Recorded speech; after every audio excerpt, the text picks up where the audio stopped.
Mark Marques já tinha mostrado lá na pré-temporada. O desempenho dele na Tailândia era superior ao de todo mundo. Ele tinha sido rápido nos testes, tanto em volta lançada quanto em ritmo de corrida. E aí, quando chegou a hora de abrir o campeonato efetivamente em Buriram, ele não deixou dúvidas para ninguém, né? Foi lá, fez pole, venceu o sprint e venceu o GP. Aí, o que acontece? Tá lá encerrando um jejum de quase 2.000 dias, porque desde o Grande Prêmio da Comunidade Valenciana de 2019, que o Marc Marques não liderava a classificação da MotoGP. Ele liderou já no sábado, né, depois da sprint, obviamente, e aí manteve a liderança, abrindo 8 pontos de frente em relação ao Alex Marques, que é o segundo colocado. Foi um fim de semana muito forte dos irmãos, aliás. E falando em aliás, por sinal, hoje na segunda-feira saiu a lista de indicados ao prêmio Laureus, que é o Oscar do esporte, e aí tá lá Marc Marques nomeado ao prêmio de retorno do ano. Era meio que esperado, né, depois que aconteceu no ano passado. O Marc Marques tinha passado ali pelo caos das lesões, pelo caos da crise da Honda, e aí encerrou o vínculo com a Honda, partiu para a Gresini para se reencontrar.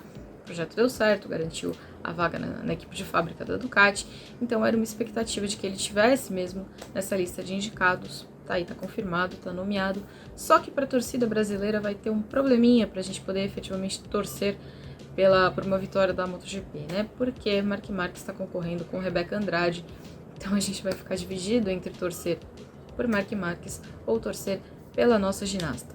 Mas, voltando ao assunto MotoGP, o que a gente viu na Tailândia foi um Marc Marques muito forte, que encaixou muito bem com uma moto para variar excelente da Ducati, mas que ele teve um desafio ali naquela corrida, né? Porque não foi tão fácil quanto poderia ter sido. Tava um calor danado na Tailândia. A pista tava mais de 50 e tantos graus, e aí ele teve que lidar com a pressão dos pneus.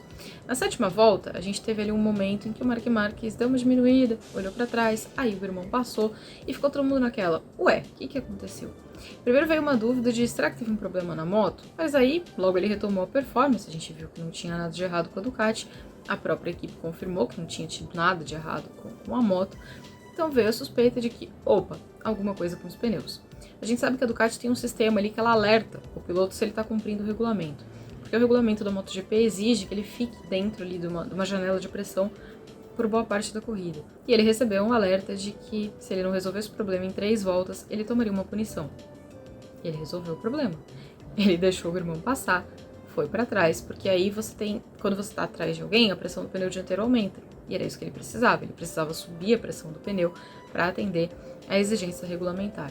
E aí ele ficou lá atrás do irmão. O Alex estava indo muito bem, por sinal, não estava deixando nenhuma porta aberta, nada escancarado, nada que atraísse o Marques, ele precisava mesmo controlar a situação, mas o Alex fez uma baita de uma corrida.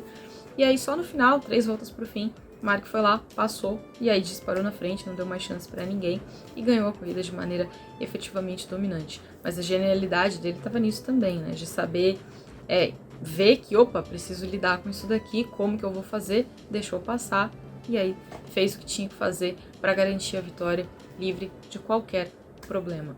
Então, começou o campeonato como a gente imaginava que as coisas fossem acontecer, né? Com o Marc Marques mostrando muita força.